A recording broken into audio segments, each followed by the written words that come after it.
Ils ont répondu massivement à l'appel du gouvernement. Les enseignants vacataires du Bénin ont écouté religieusement le ministre des Enseignements secondaires, techniques et de la formation professionnelle et son collègue de l'économie et des finances. Une rencontre qui intervient suite à la motion de grève lancée par le collectif des enseignants vacataires. Les principales revendications étant le paiement des heures de vacation effectuées depuis décembre 2017 et la suppression de la bancarisation des salaires.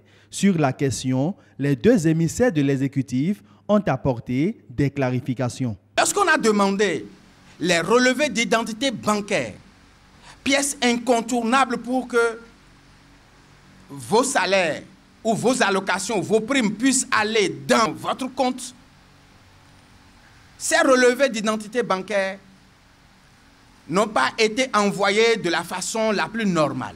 Or, ce dont il est question, c'est des primes. Et on ne peut pas envoyer les primes de quelqu'un d'autre dans le compte de quelqu'un d'autre. Notre objectif, c'est que tout le monde soit payé à bonne date.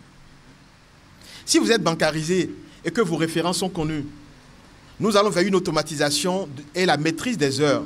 Vous faites ça, vous êtes payé comme tout le monde, en même temps à la fin du mois. Nous disons, nous voulons vous payer à bonne date dès le mois. On ne peut le faire qu'en allant vers la dématérialisation, en allant vers le paiement direct sur vos comptes. Il y a cette situation qui se pose au niveau des différentes banques où des enseignants de la même école, c'est-à-dire du même établissement, qui ne sont pas affiliés à la même banque, d'autres perçoivent 10 jours, 2 semaines après, d'autres n'ont pas perçu. Toutes ces questions seront réglées. Pour le gouvernement, le processus de la bancarisation est irréversible. Les deux ministres rassurent que les vacataires qui ont rempli normalement les formalités irrelatives sont régulièrement payés et que les autres aussi rentreront en possession de leur dû à partir de la semaine prochaine. Aussi, les chefs d'établissement sont-ils instruits de déposer à bonne date les états de paiement des vacataires.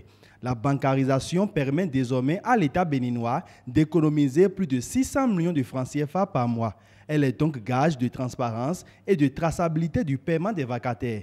L'occasion a aussi été saisie pour annoncer la tenue prochaine des concours de recrutement à la fonction publique qui permettront de soustraire les enseignants vacataires de la précarité.